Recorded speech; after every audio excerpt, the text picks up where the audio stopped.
welcome back to ShareLove.Fund Anatomy and Physiology video. In today's video, we'll be demonstrating Hero's Pose or Virasana. A lot of controversy with this pose. Is it good for my knees? Should I do it? I don't know, I'm gonna say. But I will tell you this, that if you're a dancer or if you're a ballet student or a dancer, a modern dancer, this seems counterintuitive for the way the legs are in this pose. But I will tell you, if you have healthy knees, even if you don't have healthy knees, you can still do a variation of this pose that is really good for you. Okay? So in this pose, we'll be asking Ashley you can start from meditation. So as if Ashley was sitting on a block. And I'm gonna actually go over and show that. Yeah, it's counterintuitive. It's counterintuitive for the leg as well. But what's amazing about this pose is that it's really great for your legs, and it's an amazing, tremendous hip opener. So we'll start by sitting on her heels. And then from here, I'm going to ask Ashley to begin to bring her heels on the outer edges of her glutes.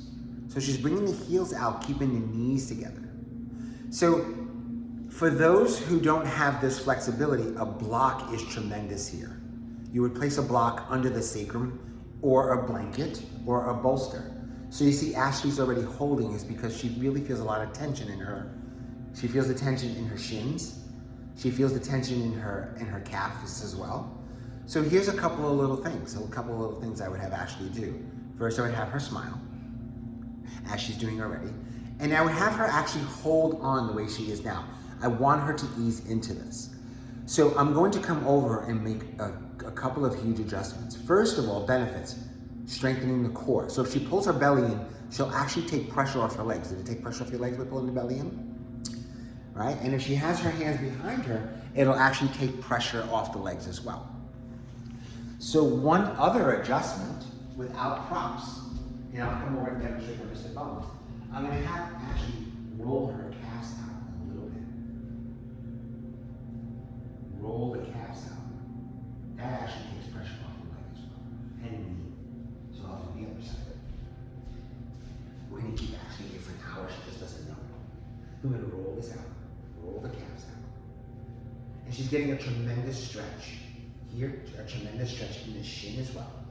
And from here, if she just relaxes her shoulders and pulls the belly in even more, it takes a lot of pressure off the hips.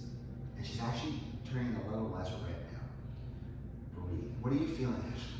Tell the audience what you're feeling.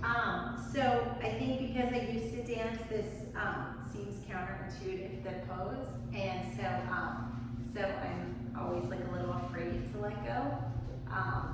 Because it's unusual for my knees, so it's more like an unusual sensation than it's not painful, but it feels weird.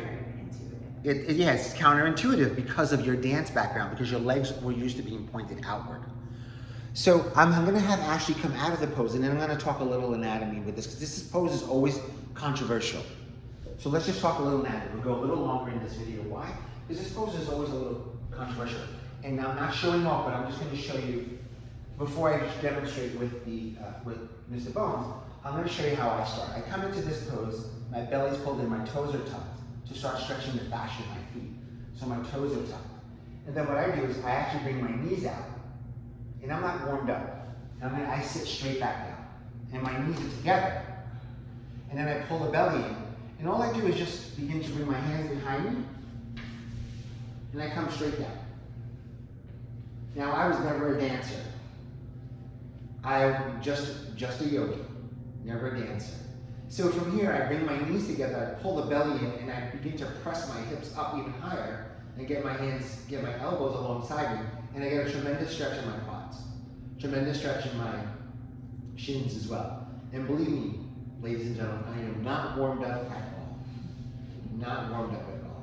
And then to come out of this, what I do, I'm not showing off, I'm just showing you the furthest point you can go in this stretch. So from here, what I do is I come up onto my forearms. I lean forward, tuck my toes, and they come right out of the posture. Now this is something, just a little history about Peter. I used to do this as a kid. I used to watch TV that way. So this is the reason why I'm used to it. But if you're a dancer and your leg is pointed out like this, it doesn't allow, I'll demonstrate on Mrs. Bones. So a dancer, when they have their knees and stuff pointed out like this, right? The thigh is used to being this way, pointed out this way. So he did pliés or whatever. Mr. Bones is not behaving right now, so he doesn't allow him to wing his legs. But actually can demonstrate a quick plie so you can see, just a quick one right there. So that's like a quick plie, right? So that's what her legs are used to. So to get her thighs and her hips to turn, see her anatomy out here is used to, in her glutes, on the out edges of her glutes, if she just takes her hand, slides up to the out edges of the glutes, yeah, they're trained to go outward. So now we're trying to train Ashley to get her thighs and legs to come inward, which feels counterintuitive. Mm-hmm. So that's the reason why, from the hip perspective, that it feels weird. Mm-hmm. Like you feel hesitant to go into it, even though you have the flexibility. That's the reason why. So here we are in Virasana. And I would always caution in this pose, always caution your student that if they do have a block, they can make it more accessible for them. Even without a block, you can make this accessible. You could just use your yoga mat. We can get a little creative. You can roll up your yoga mat. And yes, in yoga, you don't need the yoga mat to do yoga, right? Yoga mat is just a Western thing. In other countries, they just use the earth for yoga. So just so you know. Namaste.